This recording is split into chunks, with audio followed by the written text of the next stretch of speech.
டேராங்கிற ஊர்ல ஒரு குடும்பம் இருந்தது. அதுல 2 சகோதரர்கள் அவங்க மனைவியோட வாழ்ந்துட்டு இருக்காங்க. அசோக் பெரிய அண்ணன். அவன் அந்த வீட்டை நல்லா பார்த்துப்பான். அசோக் தர்பூசணியை விளைச்சுக்கிட்டு இருப்பான். அவனோட சின்ன தம்பியான அஜய் அசோக்கு வயல் வேலையில உதவியா இருந்துட்டு இருப்பான். ஆனா முழு மனசோட வேலை செய்ய மாட்டான். இதனால எப்பவுமே ஏதாவது பிரச்சனை நடந்துகிட்டே இருக்கும். அசோக்கும் அஜயும் நாள் முழுக்க வயல்லையே இருப்பாங்க. ஒரு நாள் அசோக்கு வேலை விஷயமா வெளியில போக வேண்டியிருந்தது. நான் வேலை விஷயமா வெளியில போறேன். நீ வயலையோ பழங்களையோ நல்லபடியா பாத்துக்கோ. 2 நாள்ல வந்துடுற. சரிங்க அண்ணா, நீங்க கவலைப்படாம போயிட்டு வாங்க. நான் நல்லபடியா பாத்துக்கிறேன். அசோக் வேலை விஷயமா வெளியில கிளம்பிட்டான்.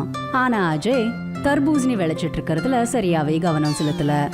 அவன் சரியான நேரத்துல தண்ணியும் ஊத்துல, அப்புறம் பூச்சிகள் கிட்ட இருந்தும் காப்பாத்தல. தம்பி, நீங்க தர்பூசணி விளைச்சல சரியாவே கவனிக்கிறது இல்ல. இப்படியே போயிட்டு இருந்தா பயிர் எல்லாமே கெட்டு போயிடும்பா. அண்ணி நீங்க கவலைப்படாதீங்க, விளைச்சல் நல்லதா இருக்கு, அதுக்கு எதுவும் ஆகல. இப்படி தன்னோட அப்பாவித்தனத்தால அந்த விளைச்சலே நஷ்டமாயிடுச்சு.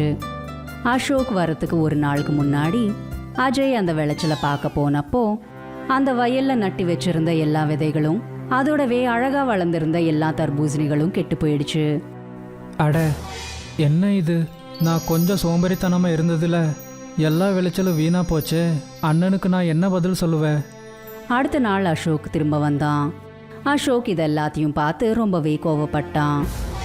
நான் உன்கிட்ட நல்லபடியா பாத்துக்க சொன்னேன், ஆனா நீ பாத்துக்கவே இல்லையா? எல்லாமே இப்போ வீணா போச்சு. நஷ்டத்துக்கு இப்போ என்ன பண்றது? நாம சாப்பிடுறதுக்கு என்ன பண்றது? அண்ணே, என்ன மன்னிச்சிடுங்க. இன்னொரு தடவை இப்படி ஆகாது. இன்னொரு வாய்ப்பு உனக்கு நான் கொடுக்க மாட்டேன். இனிமே நீ எனக்கு உதவி செய்ய வேண்டாம். நீயா தனியா ஏதாவது வேலையை தேடிக்கோ. இனிமே என்கிட்ட உனக்கு எந்த வேலையும் இல்லை. அஜய் சோகமா அங்கிருந்து கிளம்பிட்டான். அவன் ரொம்ப நாள் வர வேற வேலையை தேடிக்கிட்டு இருந்தான். யாருமே அவனுக்கு எந்த வேலையும் கொடுக்காததால, அப்புறம் அவனோட அண்ணனும் எந்த வேலைக்கும் வச்சுக்காததால அவன் ரொம்பவே நொந்து போய் வீட்டுக்கு திரும்ப வந்துட்டான். நான் நிறைய இடத்துல வேலையை தேடி பார்த்தேன், ஆனால் எங்கேயுமே கிடைக்கல. வீட்டில் மளிகை சாமான் எல்லாமே தீந்து போயிடுச்சு. இப்போ நாம் என்ன பண்ணுறது? அப்போதான் அஜயோட மனைவிக்கு ஒரு உபாயம் தட்டிடுச்சு. எங்க அப்பா உருளைக்கிழங்கு விளைச்சிட்டு இருப்பாரு. அவருக்கு எல்லா வருஷமும் உருளைக்கிழங்கு மிஞ்சுக்கிட்டே இருக்கும். அவர்கிட்ட இருந்து உருளைக்கிழங்கு வாங்கி நாம இந்த ஊர்ல பேல்பூரி செஞ்சு விற்கலாம். அதோடவே இந்த ஊர்ல எந்த பேல்பூரி கடையும் இல்ல. நீ சரியாதான் சொல்ற. இதை நாம செய்யலாம். அடுத்த நாள் அஜய் தன்னோட மனைவியோட பிறந்த வீட்ல இருந்து மிஞ்சு இருந்த உருளைக்கிழங்க வாங்கிட்டு வந்தான். அப்புறம் ஒரு தள்ளு வண்டியை வச்சு பேல்பூரிய விற்க ஆரம்பிச்சான். அவனோட பிசினஸ் சூப்பரா போச்சு. ஊர்ல இருக்கிற நிறைய பேர் அவன் கிட்ட சாப்பிட்றதுக்கு வந்துட்டு இருந்தாங்க. இப்போ நம்ம கடையில் வியாபாரம் நல்லபடியா நடக்குது. உதவி செய்ய உனக்கு விருப்பம் இருந்தா நீ கூட கடைக்கு வரலாம். கண்டிப்பா. கஸ்டமர்ஸ் எவ்வளோ கூடி போயிட்டாங்கன்னா அவனுக்கு உதவி செய்யறதுக்காக அஜயோட மனைவியும் வர வேண்டியதாயிடுச்சு. ஆனா கொஞ்ச நாள்லயே கஸ்டமர்ஸ் கம்மியாயிட்டாங்க. கொஞ்ச நாளா இங்க எல்லாரும் வரத நிப்பாட்டிட்டாங்க. இப்படியே இருந்த நம்ம வியாபாரத்தை மூட வேண்டியதுதான். நம்ம ஊருக்குள்ள வேற யாரோ நம்மள பார்த்து பேல்பூரி கடைய ஆரம்பிச்சுட்டாங்கன்னு கேள்விப்பட்டேன். ஒருவேளை இதுதான் விஷயம்னா நாம கண்டிப்பா ஏதாவது செஞ்சாகணும். ஒரு பேல்பூரி வாங்கின இன்னொரு பேல்பூரி ஃப்ரீன்னு நாம சொல்லலாமா? இல்ல, அப்படி செஞ்சா நமக்கு நிறைய நஷ்டமாகும். அப்போ கடையை மூடாம இருக்கிறதுக்கு நாம என்னதான் செய்யறது? நாம வேற ஏதாவது உபாயத்தை யோசிக்கணும். அஜய் அவங்களோட வயல் பக்கமா போயிட்டு இருக்கும்போது அவன் தன்னோட அண்ணனை பார்த்து அவரோட நலனை விசாரிச்சான். எப்படி இருக்கீங்க அண்ணன்? நான் இப்போ கவனமா நல்லபடியா வேலை பார்க்குறேன். நீங்க எப்படி இருக்கீங்க? உங்க வேலையெல்லாம் எப்படி நடக்குது? விளைச்சலெல்லாம் நல்லதா இருக்கு, ஆனா சரியா வியாபாரம் தான் ஆக மாட்டேங்குது. ஏதாவது ஆர்டர் கிடைக்கிறதுக்குள்ள நிறைய பழங்கள் வீணா போகுது. உனக்கு பரவாயில்ல, உன்னோட வியாபாரம் நல்லா தான் நடக்குது. அட அண்ணன், ஏன் இப்படியெல்லாம் சொல்றீங்க? நான் கண்டிப்பா ஏதாவது பண்றேன். அஜய் வீட்டுக்கு போய் தன்னோட வயலை பத்தி யோசிச்சான். நான் ஏன் மிச்சம் இருக்கிற அந்த பழங்களை பேல்பூரியில் கலக்கக்கூடாது? அங்கே அண்ணனுக்கு பழங்கள் விற்ற மாதிரி இருக்கும். இங்கே வித்தியாசமான பேல்பூரியில் இந்த பழங்களை மிக்ஸ் பண்ணி கொடுத்தா டிஃப்ரெண்ட்டாகவும் இருக்கும். அதனால் ஜனங்களும் கண்டிப்பாக என் கடைக்கு வருவாங்க. கண்டிப்பாக இதை நான் செஞ்சாதான் நல்லா இருக்கும். அடுத்த நாள் காலையில் அஜய் தன்னோட கடை மேலே தர்பூசணி பேல்பூரின்னு போர்டை வச்சான். அப்புறம் தர்பூசணி ஃப்ளேவர்ட் பேல்பூரியை விற்க ஆரம்பிச்சான். கொஞ்ச நேரத்திலேயே அவனோட கடைக்கு முன்னாடி பெரிய கூட்டம் கூடிடுச்சு. இதே போல தன்னோட அண்ணன் கிட்ட இருந்து தர்பூசணியை வாங்கி அவன் தர்பூசணி பேல்பூரிய வித்துட்டு இருந்தான். ஆனா அஜயோட மனைவி தர்பூசணியோட தோள்களால ரொம்ப வெறுத்து போயிட்டா. இதே விஷயத்த அவ அஜய் கிட்ட சொன்னா. வீட்டுக்கு பின்னாடி நிறைய தர்பூசணி தோள்கள் இருக்கு, அதெல்லாம் கெட்டு போயிட்டு இருக்கு, வேற அதை என்ன செய்யறது? அதை நாம் என்ன பண்ண முடியும்? அதை தூக்கி தானே போடணும். அதை ஏதாவது நாம் பயன்படுத்த முடியுமா? நான் என்ன யோசிச்சேன்னா, நாம இதை பேல்பூரி பிளேட் மாதிரி யூஸ் பண்ணலாம்ல. இது நல்ல ஐடியாதா. அடுத்த நாள்ல இருந்தே அஜய் அந்த தர்பூசணி தோள்கள்லயே பேல்பூரிய விற்க ஆரம்பிச்சான். எல்லா கஸ்டமர்ஸ்க்கும் இந்த விஷயம் பிடிச்சு போயிடுச்சு. இப்படிப்பட்ட ஒரு நல்ல யோசனைக்காக அஜய்க்கு நிறைய விருதுகளும் கிடைச்சது. அஜயோட தர்பூசணி பேல்பூரி எல்லா ஊருங்கள்லயும் பரவிடுச்சு. அசோக் தன்னோட தம்பி அஜயை பார்த்து பெருமைப்பட்டான். அவன் இப்படி சொன்னான், நீ இவ்வளோ புத்திசாலின்னு எனக்கு தெரியாது. நான் உன்னை அந்த அளவுக்கு திட்டிருக்க கூடாது. என்ன மன்னிச்சிடு. அண்ணே, மன்னிப்பு மட்டும் கேட்காதீங்க. ஒருவேளை நீங்கள் அன்னைக்கு என்ன திட்டிருக்கலனா நான் அப்படியே இருந்திருப்பேன். இவ்வளோ பெரிய சாதனையே செஞ்சிருக்க மாட்டேன். இனி அன்னிலிருந்து 2 பேரும் ஒரு நல்ல குடும்பம் மாதிரி சேர்ந்து வாழ்ந்தாங்க. அப்புறம் அவங்களோட வேலைய மற்ற ஊர்கள்லயும் பரப்பினாங்க. பூஜாக்கும் ராஜுக்கும் கல்யாணம் நடந்தது. ராஜு தன்னோட பெரிய அண்ணனோட சேர்ந்திருந்தான். பூஜாவோட பெரிய ஓரவத்தி பேரு நிஷா. அவ பெரியவன்றதுனால அவளுக்கு கர்வம் அதிகமா இருந்தது. அவ தினமும் பூஜாவையே வேலை செய்ய வச்சிட்டு இருப்பா. பூஜா ரொம்ப நல்ல உள்ளம் கொண்டவ. அதனால அவளுக்கு எந்த எதிர்ப்பும் சொல்லாம நிஷா சொல்றபடியே நடந்துக்குவா. பூஜா, நான் கோயிலுக்கு போயிட்டு இருக்கேன். வீட்டு வேலையெல்லாம் முடிச்சிடு. நான் கோயில்ல இருந்து திரும்பி வரதுக்குள்ள எல்லா வேலையும் முடிச்சிருக்கணும். அக்கா, நீங்க கவலைப்படாம கோயிலுக்கு போயிட்டு வாங்க. நான் எல்லா வேலையும் செஞ்சிடுறேன்.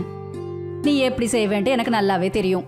திரும்ப வந்ததுக்கு அப்புறம் நான் தான் எல்லாம் செய்ய வேண்டியிருக்கும். எல்லா வேலையும் ஏடாகோடமா செய்வ. பூஜாவை நிஷா எப்பவுமே மட்டம் தட்டிட்டு இருப்பா.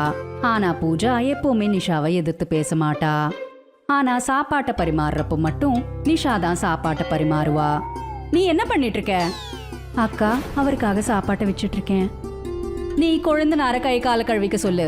சாப்பாட்டை நான் வைக்கிறேன். பூஜா நிஷா பேச்ச கேட்டுக்கிட்டு ராஜு கிட்ட போனா. ஐயோ, சோப்பை கிச்சன்லயே வச்சுட்டேனே. இருங்க, நான் உடனே கொண்டு வரேன். சீக்கிரமா எடுத்துட்டு வா. ரொம்ப பசிக்குதுப்பா எனக்கு. கையும் ரொம்ப அழுக்கா இருக்கு. கொஞ்சம் நல்லா கழுவணும். பூஜா கிச்சனுக்குள்ள வந்து நிஷா செய்யறது எல்லாத்தையும் பார்த்தா. நிஷா ராத்திரி மிஞ்சு போன ரொட்டியும் பொரியல ராஜுவோட பிளேட்ல வச்சுக்கிட்டு இருந்தா. அவளால பேசணும்னு நினைச்சாலும் பேச முடியல. அங்க இருந்து சோப் எடுத்துக்கிட்டு போயிட்டா. அட, என்னாச்சு? எதுக்கு இப்படி வருத்தப்பட்டுக்கிட்டே இருக்க? சோப் எடுக்க போனல, அங்க ஏதாச்சும் கடிச்சு வச்சிருச்சா? ஒன்னும் இல்ல, நீங்க உள்ள வாங்கல. பூஜா ராஜுவை உள்ள கூட்டிட்டு போனா. கொஞ்ச நேரத்துக்கு அப்புறம் நிஷா ராஜுக்காக சாப்பாடு எடுத்துட்டு வந்தா. பூஜா மனசு இல்லாமலேயே அந்த பிளேட் எடுத்துக்கிட்டா. அப்புறம் ராஜு முன்னாடி வச்சா. ராஜு அதுல இருந்து ஒரு சின்ன துண்டை எடுத்துக்கிட்டதுமே பூஜா ராஜு எதிரில் இருக்கிற அந்த பிளேட்டை எடுத்துட்டு அவன்கிட்ட நடந்த உண்மை எல்லாத்தையும் சொல்லிட்டா. என் கதை என்னால நம்பவே முடியல. அவங்க போய் இப்படி பண்ணுவாங்களா? இதெல்லாம் நீங்க வேலைக்கு போகாததால தான் நடக்குது. நீங்க எந்த வேலையும் செய்ய மாட்டேங்கிறீங்கல்ல, அதனால எல்லாரும் உங்களை பாரமா நினைக்கிறாங்க. நீங்க சுயமா ஏதாவது வேலை செஞ்சே ஆகணுங்க. ஆமா பூஜா, சம்பாரிச்சதா இங்க மதிப்பு. காசு இல்லைன்னா ஒண்ணுமே இல்ல. நான் இன்னைக்கே போய் ஒரு நல்ல வேலைய நான் தேடுறேன். ராஜு மும்மரமா வேலைய தேடிட்டு இருந்தான். ஆனா அவனுக்கு எந்த வேலையும் கிடைக்கல. அவன் ரொம்பவே சோர்ந்து போய் வீட்டுக்கு திரும்ப வந்தப்போ பூஜா இப்படி சொன்னா. நீங்க ஒரு வாட்டி பிஸா செஞ்சீங்கல்ல, அது ரொம்ப ருசியா இருந்ததுங்க. நீங்க ஒரு பிஸா கடையை திறக்கலாம்ல. இப்பெல்லாம் பிஸாவை எல்லாரும் விரும்பி சாப்பிட்டுட்டு இருக்காங்க. உங்களோட வியாபாரமும் நல்லபடியா ஓடும். அதெல்லாம் சரி, என்கிட்ட பீஸா பண்ற மெஷின் இல்லையே. அது ரொம்ப காஸ்ட்லி. அதை வாங்குற அளவுக்கு என்கிட்ட காசு இல்லையே. என்னோட பிறந்த வீட்டுல ஒரு பிஸா மிஷின் சும்மாவே கிடக்குது. அதை நான் இங்க எடுத்துட்டு வந்துடுறேன். நீங்க அதுலயே வேலை செய்ய ஆரம்பிச்சிடுங்க. பூஜா தன்னோட வீட்ல இருந்து அந்த மிஷின் என்னவோ எடுத்துட்டு வந்தாதான். ஆனா ராஜு செய்யற பிஸா மார்க்கெட்ல பெருசா ஒன்னும் வித்து போகல. ஏன்னா அங்க நிறைய பிஸா கடைங்க இருந்தது. அவன் ரொம்பவே சோகமா வீட்டுக்கு திரும்பி போயிட்டு இருக்கும்போது ஒரு வண்டி வேகமா வந்து யாரையோ மோதுற மாதிரி வரத பார்த்தான். ஐயோ, அந்த வண்டி பேல்புரிக்காரன எவ்வளவு வேகமா போய்கிட்டே இருக்கு. ஐயோ! அந்த வண்டி வந்து இடிக்கிறதுக்கு முன்னாடியே ராஜு அந்த பேல்புரிக்காரரை காப்பாத்திட்டான். நீ என்னோட உயிரையே காப்பாத்திட்டப்பா. ரொம்ப நன்றிப்பா. உனக்கு ஏதாச்சும் ஆயிருந்துச்சுன்னா என் குடும்பத்துல நான் ஒரு பாரமா தான் இருக்கேன். ஏதாச்சும் ஆச்சுன்னா கூட ஒன்றும் பிரச்சனை இல்லை. ஏப்பா இவ்வளோ வருத்தப்படுற? எதுக்கு இவ்வளவு சோகமா இருக்க? ரவி திரும்ப திரும்ப கேட்கறதுனால ராஜு நடந்ததை எல்லாத்தையும் சொன்னான். அப்போ ரவி ராஜுக்கு ஒரு பொட்டலத்தை கொடுத்தான். என்ன இது? என்கிட்ட கொடுக்கறதுக்கு ஒண்ணும் இல்ல. நானும் உன்ன மாதிரி ஒரு சாதாரணமான ஆளு. இந்த பேல்பூரி எடுத்துட்டு போ. உன் பீஸால போடு. பீஸால யாரு பேல்பூரி போடுவாங்க? நான் சொன்ன மாதிரி நீ பண்ணு. ராஜு அந்த பொட்டலத்தை எடுத்துட்டு போனான். அடுத்த நாள் அந்த பேல்பூரிய பிஸா மேல போட்டான். பிஸாவோட மனம் எவ்வளோ நல்லா இருந்ததுன்னா அவனோட கடைக்கு நிறைய கஸ்டமர்ஸ் வர ஆரம்பிச்சுட்டாங்க.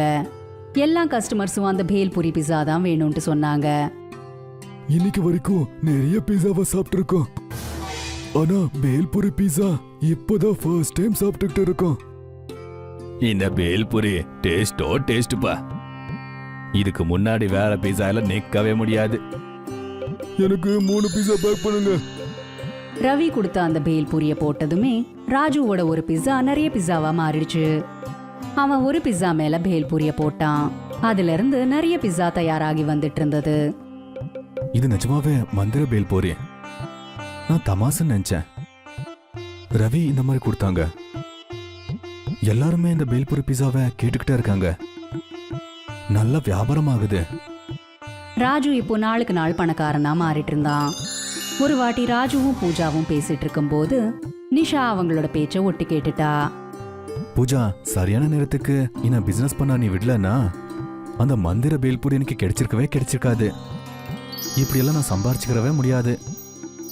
எந்த ஒரு பொண்ணா இருந்தாலும் தான் கணவர் யார்கிட்டயும் கை நீட்டாம சொந்தமா சம்பாதிக்கணும்ட்டு தான் ஆசைப்படுவா. நான் செஞ்சதும் அதே தாங்க. அப்படியா? இதா விஷயம். இவங்க கிட்ட மந்திர பேல்பூரி பிஸா இருக்கா, அதனாலதான் இவ்ளோ பணக்காரனா மாறிட்டு இருக்கானா? நான் அதை திருடியே ஆகணும். இவங்க எப்படி பணக்காரங்களா மாறதை என்னால பார்க்க முடியல. ராத்திரி நேரத்துல பூஜாவும் ராஜுவும் தூங்கினதுக்கு அப்புறம் நிஷா அந்த ராத்திரி இருட்டுல மந்திர பேல்பூரி பிஸாவை திருடுறதுக்காக அவங்களோட வீட்டுக்கு வந்துட்டா. அப்புறம் அந்த பிஸாவையும் தேடி கண்டுபிடிச்சிட்டா. இனி இவங்களோட வீழ்ச்சி ஆரம்பமாயிடுச்சு. இப்போ இந்த மந்திர பேல்பூரி பிஸா என்னோட கைக்கு கிடைச்சிடுச்சு. நிஷா அந்த மந்திர பேல்பூரி பிஸாவை தன்னோட கையால தொட்டதுமே அந்த பிஸா ரொம்பவே பெருசாயிடுச்சு. உடனே அது நிஷாவை கட்டி அணைச்சுக்கிச்சு. அதோட பிடி ரொம்பவே இறுக்கமாயிட்டு இருந்தது. அட, என்னால மூச்சே வாங்க முடியலையே.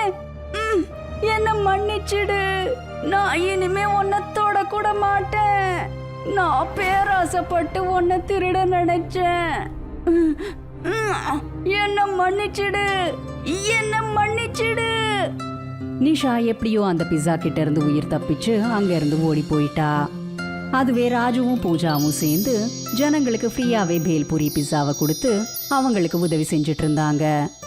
இது மட்டுமே இல்லாம அவங்க ஏழைங்களுக்காக நிறைய ஹாஸ்பிட்டல்ஸையும் அநாத ஆசிரமங்களையும் கட்டினாங்க. பீஜாப்பூருங்கிறது ஒரு சின்ன கிராமம். இந்த கிராமத்துல நிறைய பேர் விவசாய வேலை தான் பார்த்துட்டு இருந்தாங்க. அதுல சில பேர் இப்படியும் இருந்தாங்க. அவங்க கிட்ட பூர்வீக நிலம்னு எதுவுமே கிடையாது. அதாவது மோகனை போல. மோகன் ஒரு ஏழை மனிதர். அவர் கிடைக்கிற சின்ன சின்ன வேலைகளை பார்ப்பாரு. வயல்ல போய் கூலி வேலை பார்ப்பாரு, இல்ல குடவுன்ல போய் மூட்டை தூக்குற வேலை பார்ப்பாரு. ஒரு நாள் மோகன் வீட்டுக்கு வந்தாரு. அப்ப அவரோட மனைவி மாலதி ரொம்ப சந்தோஷமா இருந்தாங்க. என்னாச்சு? நான் உங்களுக்காக புது வேலை தேடி வச்சிருக்கேன். சம்பளம் 6000 ரூபாய். அவ்வளவு பணமா? எங்க? பக்கத்து கிராமத்துல பானிபூரி செய்யற ஒரு ஃபேக்டரி திறந்திருக்காங்க. அந்த ஃபேக்டரி ஓனருக்கு அங்க வேலை செய்ய ஆளுங்க தேவையாம். எங்க அக்கா உங்களுக்காக அங்க சொல்லிருக்காங்க. அடேங்கப்பா, ரொம்ப நல்ல விஷயமாச்சே. நாம இனிமே எதுக்காகவும் கவலைப்பட வேண்டிய அவசியம் இல்ல. நிச்சயமாங்க. நான் நாளைக்கே வேலைக்கு போறேன். மறுநாள் காலையில தன்னோட வீட்ல இருந்து மோகன் ரொம்ப சந்தோஷத்தோட வேலைக்கு போனாரு. அவர் ஃபேக்டரிக்கு போனாரு. அங்க இன்னும் 2-3 பேர் இருந்தாங்க. அப்புறம் முதலாளி அவங்களுக்கு எல்லாம் வேலையை பத்தி சொன்னாரு. இத பாருங்க, இந்த மிஷின்ல முதல்ல 10 கிலோ மாவு, 100 கிராம் உப்பு, அப்புறம் 2 லிட்டர் தண்ணி ஊத்தணும். அப்புறம் இந்த பட்டனை அழுத்தணும். அதுக்கப்புறம் இந்த மிஷின் இந்த மாவை பிசைஞ்சிடும். மாவை கையில கூட பிசையலாம். அதுக்கு மிஷினோட அவசியம் என்ன இருக்கு? பிசையலாம் தான். ஆனா அதிக அளவுல நாம வேலை செய்யும் போது அப்போ எல்லா வேலைக்கும் இந்த மாதிரி மிஷின் தான் உதவியா இருக்கும். சரிங்க, நல்லா பாருங்க. பச்சை கலர் பட்டனை அழுத்தனா மிஷின் ஆன் ஆகும். அப்புறம் சிகப்பு பட்டன் ஆஃப் பண்றதுக்கு. சரிங்க முதலாளி. அப்புறம் பிசைஞ்ச மாவை உருண்டையாக்கி இங்க இருக்கிற இன்னொரு மிஷின்ல போடணும். இந்த மிஷின் மாவை தட்டும்.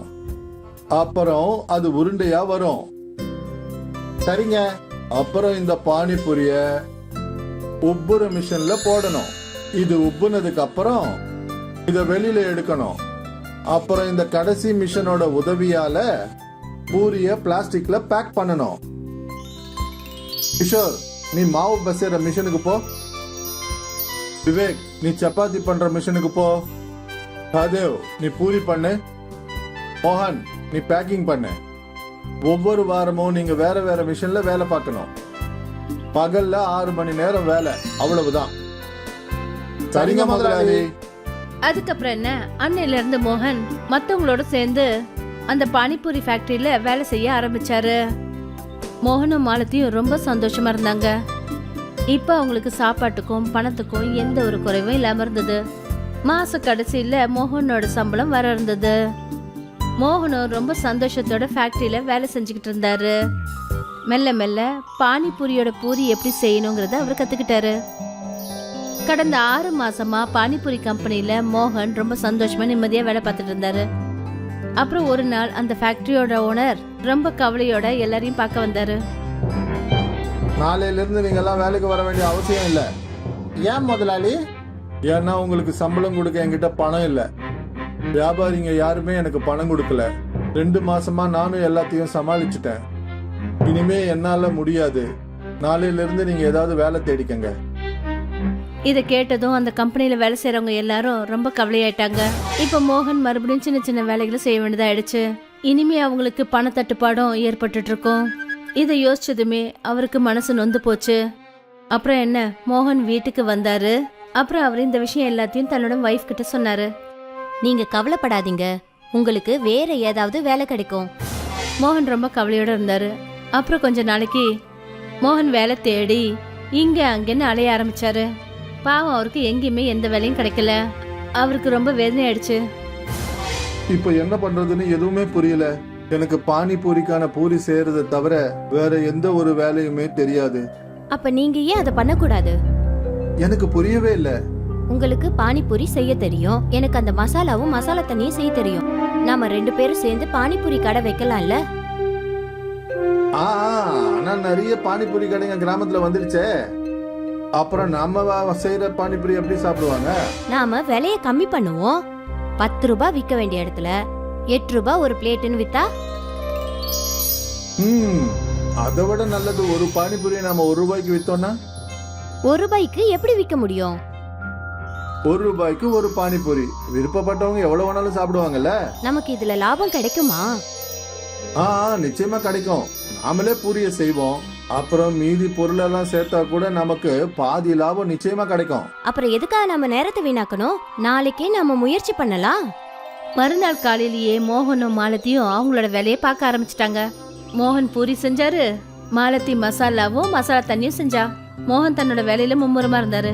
அவர் மிஷினோட உதவி இல்லாமலே நல்ல பூரிகளை செஞ்சாரு. அப்புறம் மாலத்தியும் நல்லா சமைப்பாங்க.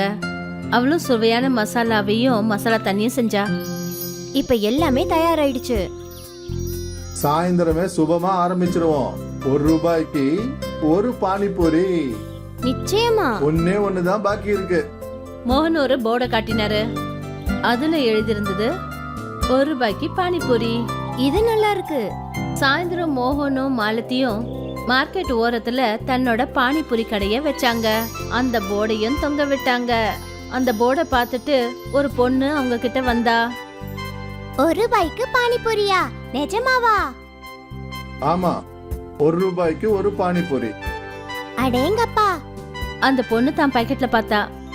என்கிட்ட 4 ரூபாய் இருக்கு, எனக்கு 4 ரூபாய்க்கு பானிபூரி தாங்க.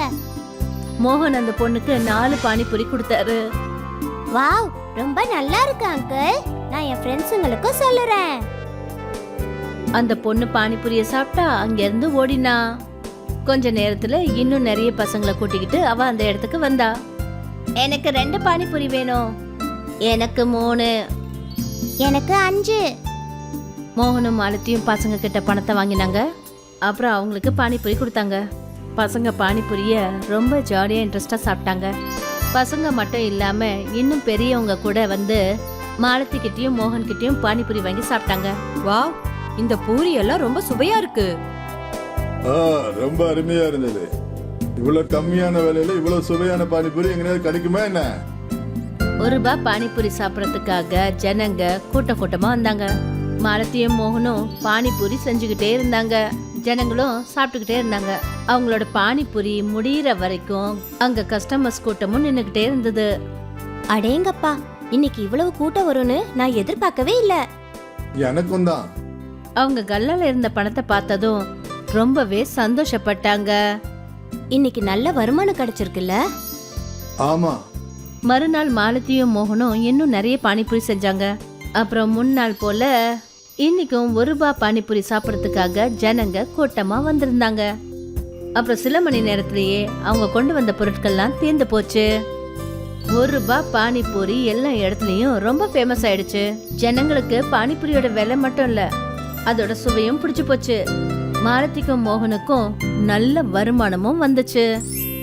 அவங்களுடைய பொருளாதார நிலைமையும் சரியாயிடுச்சு. அப்புறம் கொஞ்ச நாள்லயே மோகன் தனக்குன்னு சொந்தமா பானிபூரி ஃபேக்டரிய வச்சாரு. ஆனா அவர் அந்த ₹1 பானிபூரிய நிறுத்தவே இல்ல. இன்னைக்கும் அவரோட கடையில ₹1 பானிபூரி சாப்பிடறதுக்காக கூட்டம் வச்சுக்கிட்டு இருந்தது. இந்த ₹1 பானிபூரி ஐடியா மோகனையும் மாலத்தியையும் பணக்காரங்களா கிடைச்சு. இப்ப அவங்க ரொம்பவே நிம்மதியா இருந்தாங்க. அப்புறம் இதுக்கெல்லாம் காரணம் அந்த ₹1 பானிபூரி தான். யாருக்கு தெரியும் இந்த ஒரு சின்ன ஐடியா இவ்வளவு பெரிய மாற்றத்தை கொண்டு வரோன்னு.